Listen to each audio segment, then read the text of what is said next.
The Quincy Unitarian Church is proud to present the following readings and talk titled New Year, New Me, Really, presented by Steve WIEGENSTEIN.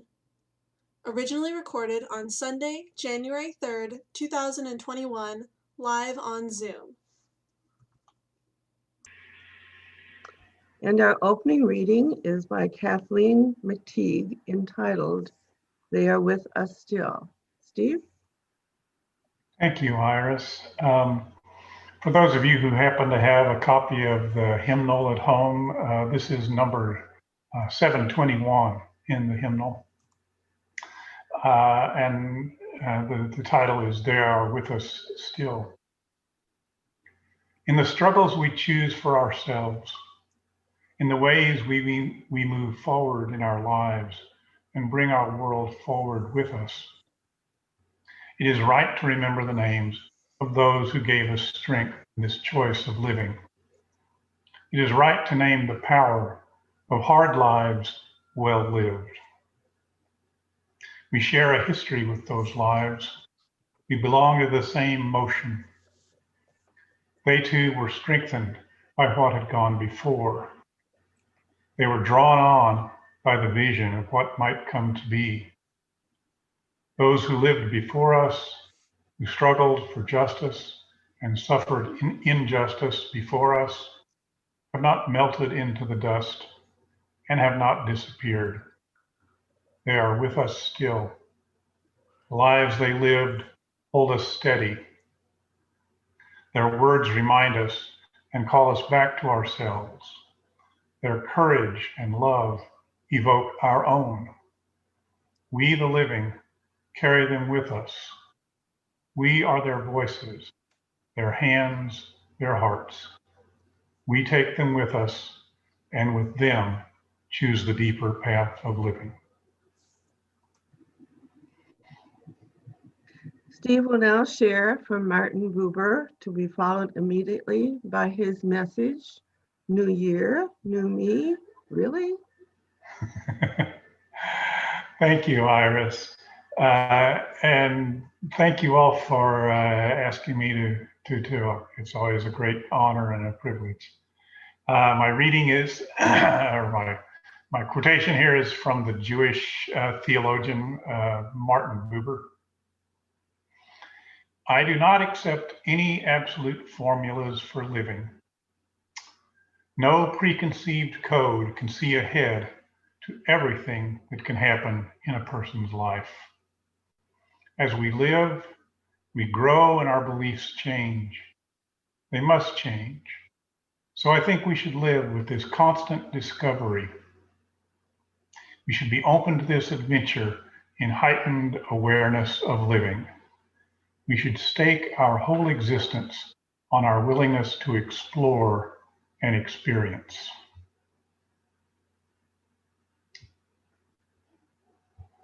Okay.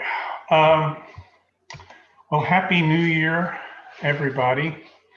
I was reading the Herald Whig yesterday, and of course, being a Saturday, they always have their 5 questions for 5 people. And one of those questions was, have you made any New Year's resolutions? Which fit just perfectly, since that's what I had been thinking about talking about. I found it kind of interesting. One person said they hadn't given it any thought. Another person said no, because I always end up breaking them. One person said yes, but they weren't going to share it because it was a secret. One person said yes, they wanted to, their resolution was to get outdoors more and spend more time with family, kind of a action sort of thing.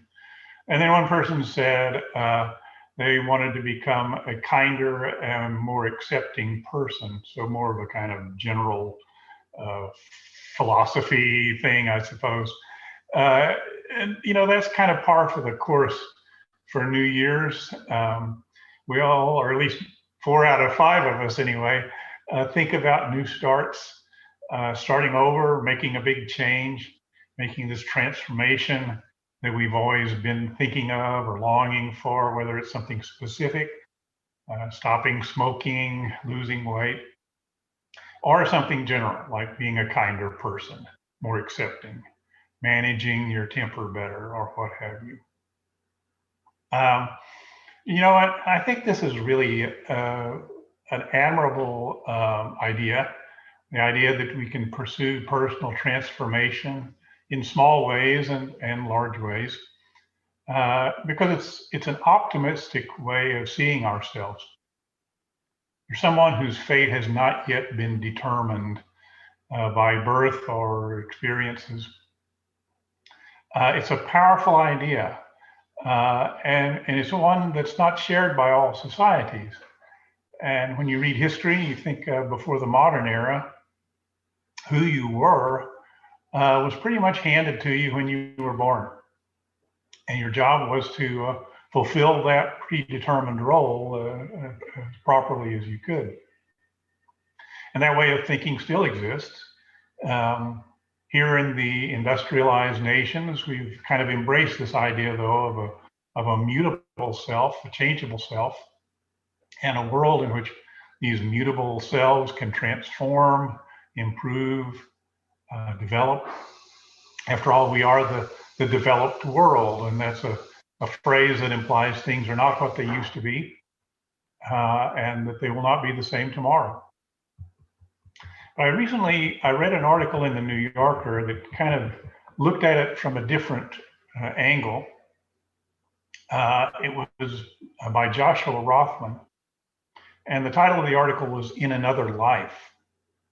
Now, in this piece, Rothman looks at the other side of personal transformation, which is the regret over choices not made, the what ifs of our lives.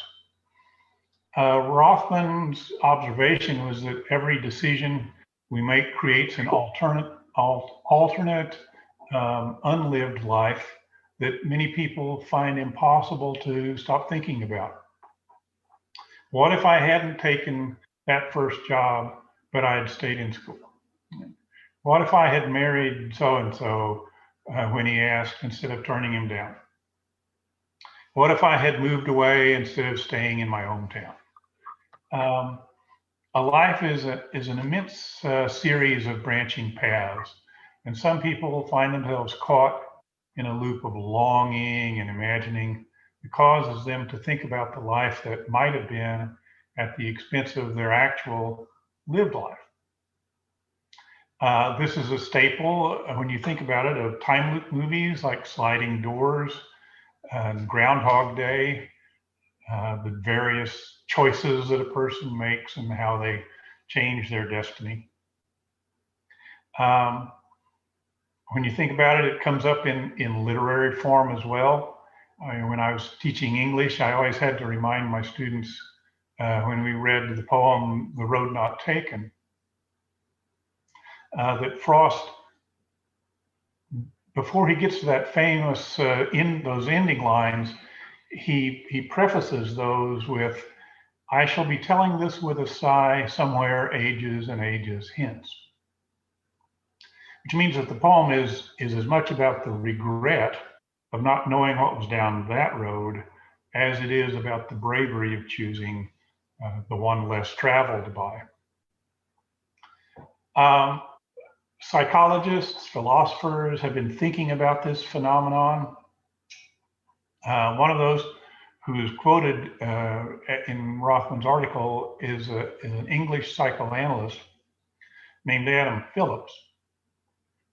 And in 2012, he published a book that was called Missing Out: In Praise of the Unlived Life. And in the book, Phillips writes this statement, and I'll quote here: "Our unlived lives, the lives we live in fantasy, our wished for lives, are often more important to us than our so-called lived lives." His assertion basically is that our unlived lives are important because they form a mental yardstick by which we measure our actual lives. And because one of those is real and the other is imaginary, the distance between them creates a kind of discordance. and that this discordance can affect us both positively with the idea of aspiration or ambition to sort of reach that unlived life, or negatively with feelings of chronic frustration or wishful thinking. We all know people who seem to spend their lives wishing for things and that sort of thing. So that was his claim. Now I'll be the first to admit I don't go all the way down the road with that assertion. It's, for one thing, it sounds kind of sad. This idea that the lives that we didn't choose are more important to us than the lives that we're actually living. But as I reflect on it, I see some truth in it and other interpretations that are not sad. So I want to explore that a little bit. When I think about the choices that people don't make and the lives that they're not living, a couple of things occur to me. One is that it's kind of heartening to be reminded of the capabilities that we possess. So let's say, for example, that at some point in your life, you had to decide between keeping a job and starting a new one. And you decided to keep the job that you had. Now, when you look back at that decision, whether it's in relief or in regret, it's worth remembering, I think, that the choice was not made for no reason. Right? The choice was there for a reason. And whatever quality led it to becoming a choice in the first place, that quality probably still exists, even if it's just in latent form. That missing person that you were, the person who took the other choice, is still in you. Sometimes I think we benefit from revisiting that self and drawing on those qualities that we might have forgotten about. Here's an example. A few years ago, my brother retired after spending many years in the Knoxville school system as a counselor, assistant principal, and principal. He was enjoying retirement, but one day, a little more than a year ago, I guess, he walked into a frame shop near his home and got himself a job as a part-time framer. Now, when I heard the news, my first response was, "You did what?" But as time went by, I was reminded of some things about him. His appreciation for craftsmanship, his artistic flair, the way he never really liked to be in the spotlight, but enjoyed working behind the scenes, that were still part of him. His decision to go into education years ago was the right choice for him then. But there was another self that he turned away from, and one that I, anyway, had kind of forgotten about until this other path reappeared, so to speak. The second thing I'm reminded of, thinking about a choice made, a resolution that was either followed up on or not followed up on, is that revisiting that choice, thinking backwards to it, sometimes refreshes your understanding of the values and attitudes that led to it. We don't act by whim for the most part. We choose a path because it means something. But over time, the details of that meaning may become lost to us. So it's nice to go revisit, get reacquainted with that person who made a decision and think about who was that person at that time. What were the things that mattered so much, even if they don't matter as much now? There's value in saying hello to those beliefs, to those attitudes and values that led you in a certain direction. Again, just for example, this was mentioned at the beginning of today's service, but Karen and I walked into the Unitarian Church in Quincy one morning in August of 1992. At that time, we'd been married for almost 10 years. We had a kindergarten age child. Neither of us had attended church regularly since our youth. And I really can't spell out all the reasons that led us to the Unitarian Church that day. New family, new location, sense of desiring a more settled life, hoping to find some new friends. Like most decisions, it was a combination of thought, emotion, and opportunity. But when I revisit that decision now, I very vividly recall the kind of just the relief I felt about being welcomed in a new city, a sense of being embarking on a new life. And, you know, those signals that it was a good choice. We were welcomed by Ted and Sandy Morrison. Our daughter, Anna Louise, found a friend in the elder Anna Louise Brigham. And here we are. Now, I don't know what the version of myself would be, the one who didn't show up at the Quincy Unitarian Church. But I suspect that person would be poorer in spirit for having missed out on a lot of things. I know it makes me kind of sound like George Bailey right now, but that's how I see it. Now, of course, it's possible to spend too much time on the roads not taken and become one of those people who fixates so much on the coulda, woulda, shoulda, that they lose sight of the could be, will be, shall be. And we probably know people who have a sense of grievance about past decisions, especially the ones that didn't end well. You think of Miss Havisham in Great Expectations, who spends her whole life revisiting this bitter experience of her youth and allows that to poison her thinking about the rest of her life and about human nature in general.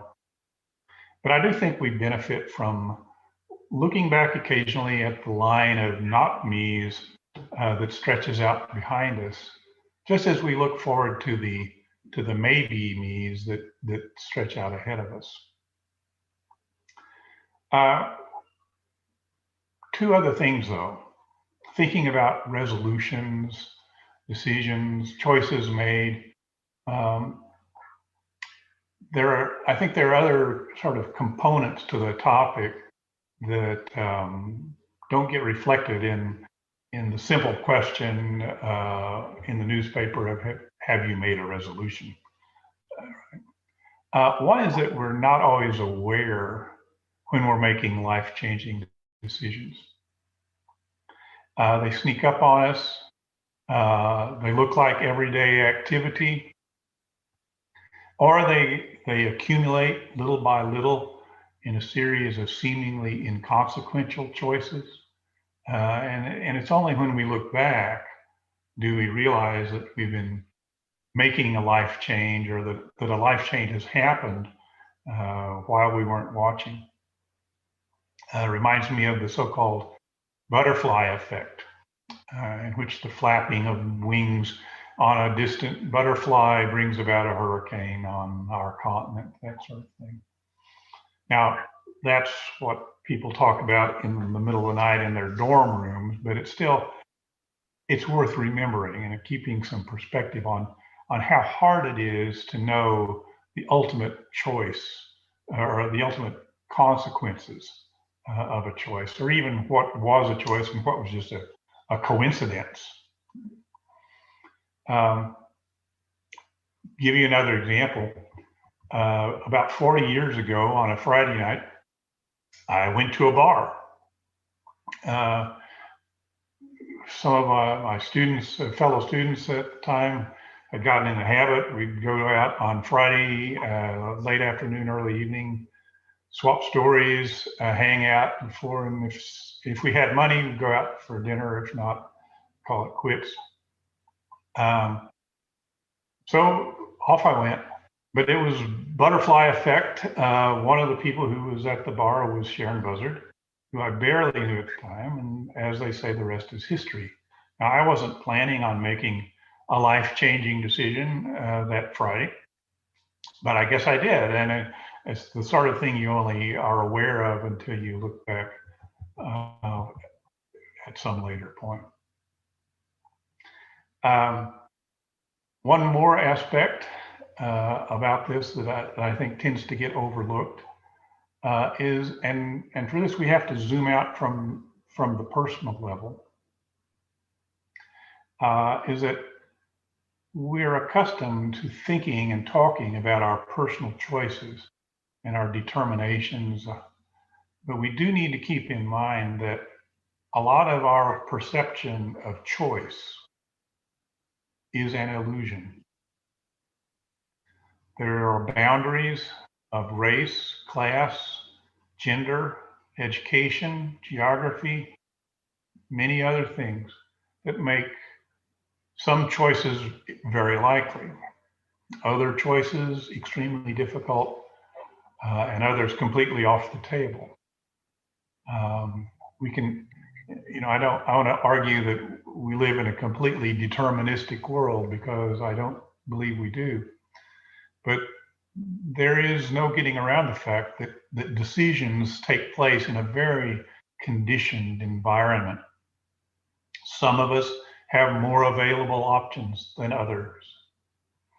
And for us as Americans, we should remember that we have more choices than many of our fellow human beings elsewhere in the world. And earlier generations might have interpreted that situation as a blessing, right? A sign that America has been chosen by God for great things. But I think today we would probably use the word privilege. And we need to recognize that the accident of birth shapes a lot of the choices that are available to us. And rather than a blessing, this accident confers an obligation on us to be mindful of those whose range of options is not as wide as ours. So, as I sit with my noisemaker on New Year's Eve and contemplate whether to renew my gym membership or what food and drink I should increase or diminish in my diet, I need to wear this obligation, not necessarily feeling perpetually guilty about it, but just as a reminder that the freedom of choice that I enjoy is not a sign of moral superiority. It's a gift or an accident, call it what you like, but it's a library of choices, and it's not entirely of my own making. I think the idea of remaking yourself is particularly American. And I don't want to dismiss the worthiness of this aspiration by pointing out that there are complications involved. Making resolutions and thinking about yourself as a new person is practically built into us. That's what Benjamin Franklin created the model of. Brought up, earlier generations were brought up on Horatio Alger's motto of by luck and by pluck. Even from the tragic side, when we think about Jay Gatsby, that's what he was engaged in, was recreating himself. I know for those of you who read corporate executive memoirs, for a while there, it seems like everyone had to have this kind of narrative arc of adversity, self-examination, insight, remaking. So it's in our bloodline so to speak. And certainly, if ever there was a year in which wiping the slate clean and starting all over again felt like the right thing to do, it's got to be 2021. There is a bruised and exhausted feeling in the country these days, brought on by the grinding devastation of the pandemic and also the toxic politics of the last several years. It almost feels like we need some kind of ritual purification ceremony. I was reminded of the ceremony that Henry David Thoreau writes about in Walden that takes place among the McClassy Indians. I'm quoting here, they collect all their worn out clothes and other despicable things, sweep and cleanse their houses, squares, and the whole town. Then they throw it all away into a heap and burn it, sweep and cleanse, extinguish all the village fires, pray and fast for 3 days, and then relight everyone's hearth from a new sacred fire kindled by the high priest. Well, we don't have a nationwide high priest, I guess. So I suppose we'll have to settle for a nice inauguration ceremony and our own personal resolutions to make 2021 a better year for ourselves and for our fellow human beings. So let's make our New Year's resolutions, but let's also be kind to ourselves. And remember that the change, when and if it does come, often looks like mess. And it might just be that our best resolution of all would be to accept and come to terms with, and maybe even learn to love our troublesome and imperfect selves. To close, I wanted to read you a poem. Let me pull it up here real quick. This is a poem that's called The God Who Loves You, and it's by Carl Dennis, who incidentally is originally from St. Louis. It must be something, excuse me, let me start that over again.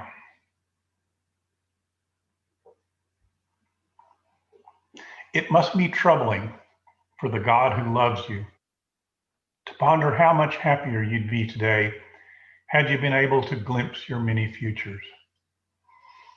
It must be painful for him to watch you on Friday evenings driving home from the office, content with your week, 3 fine houses sold to deserving families, knowing as he does exactly what would have happened had you gone to your second choice for college, knowing the roommate you'd have been allotted, whose ardent opinions on painting and music would have kindled in you a matching passion.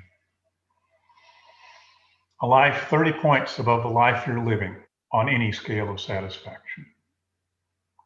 And every point a thorn in the side of the God who loves you. You don't want that. A large-souled man like you who tries to withhold from your wife the day's disappointments so she can save her empathy for the children. And would you want this God to compare your wife with the woman you were destined to meet on the other campus? It hurts you to think of him ranking the conversation you'd have enjoyed over there higher in insight than the conversation you're used to. And think how this loving God would feel knowing that the man next in line for your wife would have pleased her more than you ever will, even on your best days when you really try. Can you sleep at night believing a God like that is pacing his cloudy bedroom, harassed by alternatives you're spared by ignorance? The difference between what is and what could have been will remain alive for him even after you cease existing, after you catch a chill running out in the snow for the morning paper, losing 11 years that the God who loves you will feel compelled to imagine scene by scene unless you come to the rescue by imagining him no wiser than you are. No God at all, only a friend, no closer than the actual friend you made at college, the one you haven't written to in months. Sit down tonight and write him about the life you can talk about with a claim to authority, the life you've witnessed, which for all you know is the life you've chosen. Thank you all very much.